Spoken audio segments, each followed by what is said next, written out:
అందరికీ నమస్కారం. ఆగస్టు 28, 2026 కుంభరాశి వారికి గ్రహాల ప్రభావం వల్ల నూతన ఆలోచనలు, ఆకస్మిక శుభ ఫలితాలు చేకూరుతాయి.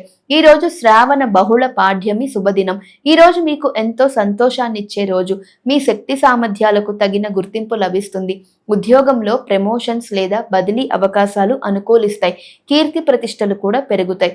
వ్యాపారస్తులకు ధనలాభాలు పుష్కలంగా ఉంటాయి. కుటుంబ సభ్యులతో కలిసి ఆనందంగా గడుపుతారు. విద్యార్థులు చదువులో మంచి పురోగతి సాధిస్తారు. ఆరోగ్యం నిలకడగా ఉంటుంది. శారీరక శ్రమ తగ్గుతుంది. కొత్త పరిచయాలు లాభదాయకంగా మారుతాయి. సమాజంలో మీ మాటకు తగిన విలువ దక్కుతుంది. దైవ కార్యాలలో ఉత్సాహంగా పాల్గొంటారు. ప్రయాణాలు మీకు ఆహ్లాదాన్ని, ప్రయోజనాన్ని కూడా చేకూరుస్తాయి. పాత సమస్యలన్నీ సమసిపోతాయి. ఆర్థిక లావాదేవీలు లాభసాటిగా ఉంటాయి. నూతన వస్తువులు లేదా వాహనము కొనుగోలు చేస్తారు. స్నేహితుల ప్రోత్సాహం మీకు మరింత బలాన్ని ఇస్తుంది. పనులన్నీ సకాలంలో పూర్తవుతాయి. మనస్సు ప్రశాంతంగా, ఉల్లాసంగా ఉంటుంది. రోజంతా సంతోషకరమైన వాతావరణం నెలకొంటుంది. పరిహారంగా శివ పంచాక్షరి మంత్రాన్ని 108 సార్లు జపించండి. అంతా మంచే జరుగుతుంది.